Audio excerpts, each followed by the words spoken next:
በጌታ በኢየሱስ ክርስቶስ ስም ሰላም ለእናንተ ይሁን። ዛሬ እግዚአብሔርን ቃል ስለ ጋብቻ አብረን እንማራለን። ይህ ትምህርት በቤተ ክርስቲያን ስለ ጋብቻ የሚማሩ ሰዎች ብቻ ሳይሆን በመንገድ ላይ መኪና ለሚነዱ ደግሞም ቸርች ለማይሄዱ ሁለተኛና ጥልቅ የሆኑ ትምህርቶችን እንዲያገኙ ስለሚረዳችሁ ይህንን ቃል እንድትከታተሉ ለሌሎችም ሰዎች በቅንነት ሼር እንድታደርጉ ከወዲሁ ጋብዛችኋለሁ። እግዚአብሔር ቤትን ካልሰራ ሰራተኛ በከንቱ ይደክማል። እግዚአብሔር ከተማን ካልጠበቀ ጠባቂ በከንቱ ይተጋል። መዝሙረ ዳዊት 27:1 ወገኖቼ ሆይ ሰው ቤትን ለመስራት ትዳር ለመስራት የሚፈልገውን ነገር ለማድረግ ስለቻለ ብቻ የሚፈልገውን ነገር አያገኝም። ድካም ብቻ ውጤትን አያመጣም። እግዚአብሔር ካልተደመረበት፣ እግዚአብሔር ከሌለበት። ዳዊት እንደሚናገረው እግዚአብሔር ነው ቤትን የሚሰራ ትዳርን የሚሰራ ኑሮን የሚሰራ ይላል። እግዚአብሔር የማይሰራ ከሆነ ሰራተኞች በድካምን ይደክማሉ፣ ግን በከንቱ ነው የሚደክሙ፣ ፍሬያማ አይሆኑም ይላል። ደግሞም እግዚአብሔር ከተማን ካልጠበቀ ጠባቂ በከንቱ ይደክማል ወይም ይተጋል ይላል። ከዚህ የምንማረው እውነተኛ እግዚአብሔር ቃል ትዳርን የሚባርክ ቤትን ለሰው ልጅ የሚሰጥ ታማኝ ትዳር ለሰው ልጅ የሚሰጥ እግዚአብሔር ነው። የሀገርን ከተሞች የሚጠብቅም እግዚአብሔር ነው። ሰው ስለፈለገ ብቻ የሚፈልገውን ነገር አያገኝም። ሰው ስለተመኘ መስራት ስለቻለ መልክ ስላለው ቁመና ስላለው ደህና ቤተሰብ ፋሚሊ ስላገኘ ከዛ ስለተወለደም ትዳር አይመሰረትም። ሰው ገንዘብ ስላለው ስለተማረም አይደለም ትዳር የሚመሰረተው። ትዳርን የሚመሰረት ሰው እግዚአብሔር የረዳው ሰው ነው። እግዚአብሔር ነው ቤትን ለሰው ልጅ የሚሰራ። የተለያዩ የሰለጠኑ ሰዎችና መሳሪያዎች ቢኖረንም እነዚህ ሁሉ አስፈላጊ እንደሆኑ ሁሉ ነገር ግን እግዚአብሔር ካልተደመረበት፣ እግዚአብሔር ከሌለበት፣ እግዚአብሔር ጣልቃ ካልገባ ጠባቂ በከንቱ ይደክማል ይላል። ስለዚህ በጋብቻ ውስጥ ጋብቻን ፍሬያማ የሚያደርገው እግዚአብሔር ነው። ፈሪሃ እግዚአብሔርን መጸለይ፣ እግዚአብሔርን ማዳመጥ፣ ኃላፊነትን ለእግዚአብሔር መስጠት በዚህ ጥቂት በሚኖርባት ምድር ላይ ታማኝና ለትውልድ ቀጣይ የሆነውን ነገር ሰርተን ለማለፍ እንደሚረዳን የእግዚአብሔር ቃል ይናገራል። ስለ ትዳርና ስለ መጽሐፍ ቅዱሳዊ ጋብቻ ከመጽሐፍ ቅዱስ ካየነው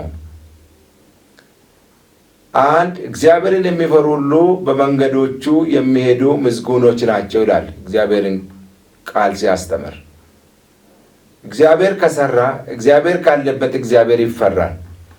በዛ መንገድ ደግሞ በእግዚአብሔር መንገድ የሚሄዱ ሰዎች ደግሞ ምስጉኖች ናቸው፣ የተመሰገኑ ናቸው።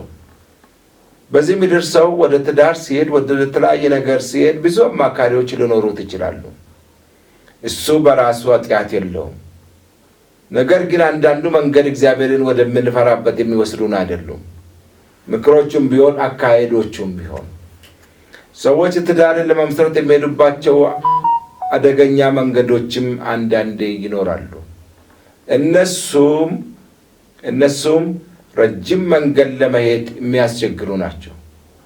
ስለዚህ ምስጉን ሰው ማን ነው? እግዚአብሔርን የሚፈራ በነገሮቹ ላይ እግዚአብሔርን የሚያነግስ። ያለ እግዚአብሔር የሚሆን ድካም ሁሉ ሁሌም ከንቱ ነው። በሁለተኛ ደረጃ ላይ የድካሜን ፍሬ ትመገባለህ፣ ምስጉን ነህ፣ መልካም ይሆንልሃል። ሚስት በቤቴ እፍኝ ውስጥ እንደሚያፈራ ወይን ናት፣ ልጆችን በማዕድ ዙሪያ እንደ ወይራ ቡቃያ ናቸው ይላል። መዝሙረ ዳዊት 128:1-3 መዝሙር 128:1-3 ላይ ሚስትን ያገኘ ሰው በቤቱ ውስጥ በእልፍኙ ውስጥ ያለችው ሴት እንደምታፈራ ወይን ናት። ታፈራለች፣ ሳታቋርጥ ታፈራለች፣ በልጆች ትባረካለች። በማዕድዋ ዙሪያ የሚበሉ ብዙ ቡቃያዎች ይኖራሉ። ይህ በረከት፣ ይህ መስፋት፣ ይህ ውጤታማ ስኬት የሆነ ነገር የሚገኘው በእግዚአብሔር ነው። እግዚአብሔር የሌለበት አይሰፋም። እግዚአብሔርን መፍራት፣ ንጹሕን ፍቅር በጋብቻ ውስጥ መኖር በጣም አስፈላጊና ወሳኝ ናቸው። ለምን? በእግዚአብሔር ከተመሰረቱት በምድር ላይ ካሉት ተቋማት ሁሉ ትልቅ ተቋማት የተቀደሰ ጋብቻ ነው። ጋብቻን የሚመሰርት እግዚአብሔር ነው። ጋብቻን ያቋቋመው ተቋም አድርጎ የሰራው እስከ ዛሬ ያልፈረሰ፣ ብዙ አደጋ ቢኖርበትም ብዙ ነገሮች ቢመጡበትም ሰዎች ያንን ነገር ለማበላሸት ብዙ ነገር ቢሰሩም አጋንንት ደግሞ ብዙ ነገሮች ቢያደርግም እስከ ዛሬ እግዚአብሔር ከመሰረታቸው ተቋማት ውስጥ ያልፈረሱ ዘመናት ተሻግሮ የመጡ እና የኖሩ ያሉ ነገም እኛ ባይንኖር የሚቀጥል ጋብቻ ነው። ጋብቻ እንደ መጽሐፍ ቅዱስ እግዚአብሔር ቃል በትዳር ውስጥ ንጹሕ ፍቅርን፣ እግዚአብሔርን መምሰልን፣ እግዚአብሔርን ማክበርን እና ኃይለኛ ምሪትና ራዕይን የሚጠይቅ ተቋም ነው። ይህ ጋብቻ ወይም ይሄ ፍቅር ዝም ብሎ ስሜታዊ ፍቅር ወይም ጊዜያዊ ፍቅር አይደለም፣ ወይም ጊዜያዊ አእምሮት አይደለም። ጋብቻ በጊዜያዊ ፍቅር ወይም በአይን አእምሮት የምትገባበት ጉዳይ አይደለም።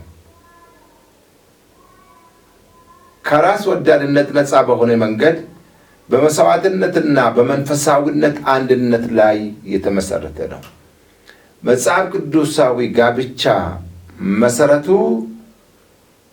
መጽሐፍ ቅዱሳዊ የሆነ ከራስ ወዳድነት ነፃ የሆነን መሥዋዕትነትን የሚጠይቅ መንፈሳዊ አንድነት ያለው ተቋም ነው። ወይም ደግሞ ጥልቅ በሆነ ዘላቂ ቃል ኪዳን ላይ የሚመሰረት ነው። በመጽሐፍ ቅዱስ ውስጥ ባለትዳሮች አምላክን በሚያስከብሩ መንገድ እርስ በርሳቸው እንዲዋደዱና ግንኙነታቸውን የሚያጠናክሩበትን ጊዜ የማይሽረውን መመሪያን ይሰጣል መጽሐፍ ቅዱስ።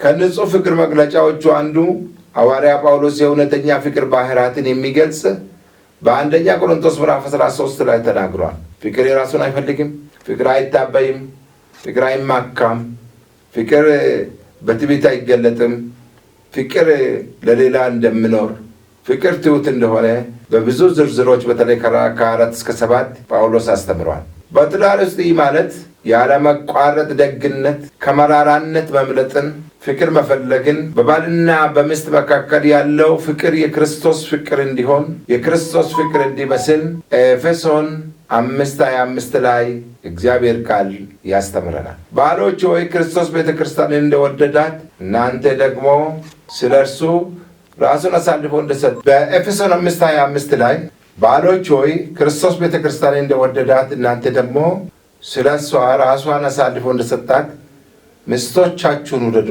ይላል። ይህ ምናልባት በመጽሐፍ ቅዱስ ውስጥ ለትዳር ፍቅር በጣም ኃይለኛ መለኪያ ነው። ኢየሱስ የራሱን ሕይወት ጨምሮ ለሚወደው ሲል ሁሉን ነገር ሰጥቷል፣ ነፍሱንም ሰጥቷል። ለትዳር የሚያስፈልገው ፍቅር ይሄ ነው። ልክ እንደ ቤተ ክርስቲያን ምሳሌ ነፍስን መስጠት፣ ሕይወትን መስጠት፣ ፍቅርን መስጠት፣ ከራስ ወዳድነት ያለፈ መስዋዕትን መክፈል የሚጠይቅ እና የሚያስፈልግ ነው። መጽሐፍ ቅዱሳዊ ጋብቻ የምትፈልገውን ይህንን ነገር አድርጌላታለሁ ከእኔ የሚጠበቅ ነገር የለም የሚል የለም። ክርስቶስ ነፍሱንም ሰጥቶ ደሙንም ለቤተ ክርስቲያን አፍስሶ ዛሬም የቤተ ክርስቲያን እረኛ እሱ ነው። ስለዚህ በንጹሕ ፍቅር እንዲሁ እንዳደረገ ባል ሚስቱን እንዲሁ ይውደዳት ይላል። ምናልባት በመጽሐፍ ቅዱስ ለትዳር ፍቅር በጣም ኃይለኛ መለኪያ ይሄ ነው። ኢየሱስ የራሱን ሕይወት ጨምሮ ለሚወደው ሲል ሁሉን ነገር ሰጥቷል። በተመሳሳይ ሁኔታ ባለትዳሮች እርስ በርሳቸው ለመሥዋዕትነት እንዲዋደዱ ተጠርቷል። በመሥዋዕትነት ዋጋ በመክፈል ስለዛ ትዳር ዋጋ በመክፈል የሚያስፈልገው ዋጋ በመክፈል እንዲኖሩ ተጠርቷል። ባለፈው ጊዜ በኦሮምኛ ባስተማርኩት ክፍለ ጊዜ ውስጥ የትዳርን ሽታ የሚያበላሹ 5 ነገሮችን አንስቼ ነበረ። ዛሬም እነዛን 5ቶች ባላነሳ እንኳን ሰው ዘንድ ዛሬ ትዳር የቀለለበት፣ ሰው አጉል ተስፋ የማያደርገውን ቃል የሚገባበት፣ ትዳር በማይፈጸም መሰረት በሌለው በስሜት ግለት ውስጥ የሚመሰረትበት፣ በጠዋት ወደ ፍቺ የሚገድበት ዓለም ውስጥ ወይም ደረጃ ላይ ቤተ ክርስቲያንም ጭምር ደርሳለች። ማንም ዋጋ መክፈል አይፈልግም። ለሰው ከራሱ በላይ ለሰው ከሚያስበው በላይ ለፍላጎቶቹ መስፈርቶችን ያስቀምጣል።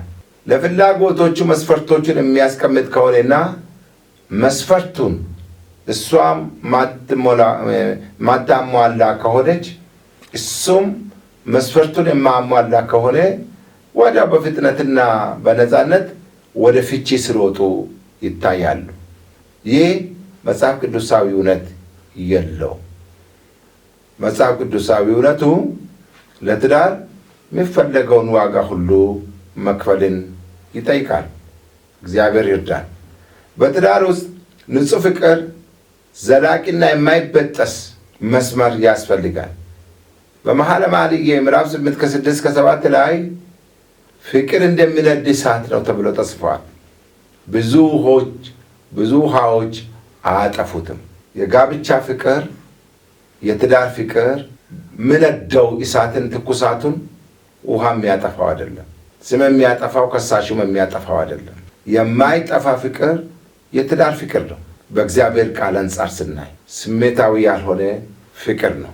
እንግዲህ ይሄ የግጥም ምሳሌዎች ስለ ጋብቻ ፍቅር ጥንካሬና ዘላቂነትን ይናገራሉ፣ ያስተምራሉ።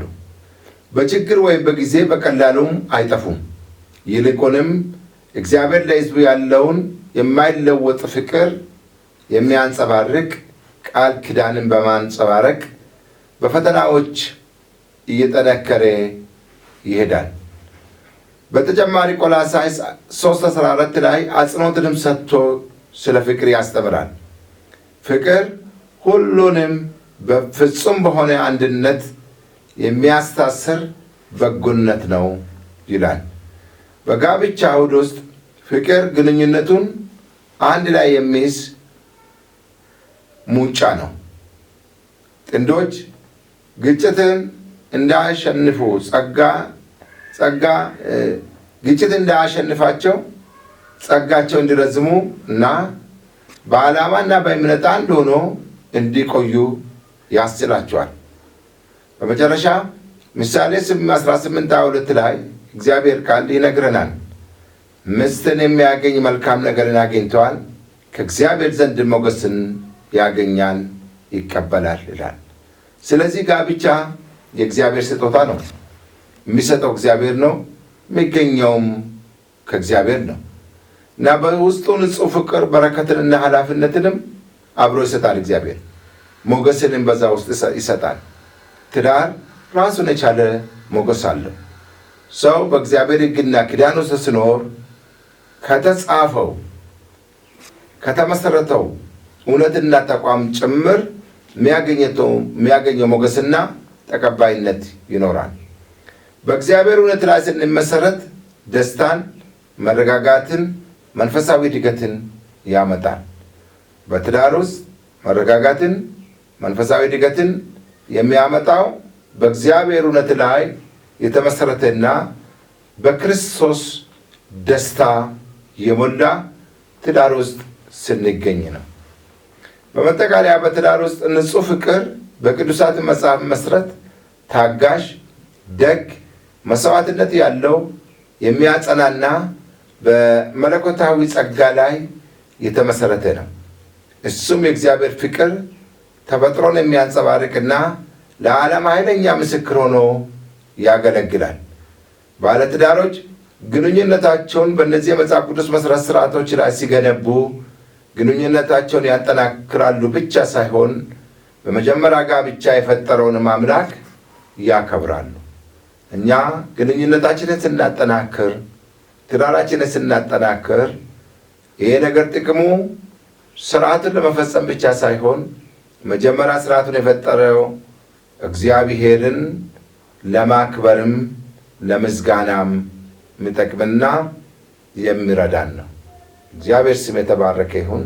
እግዚአብሔር ይባርካችሁ። ቀጣዩን በሚቀጥለው ሳምንት አብረን እናያለን።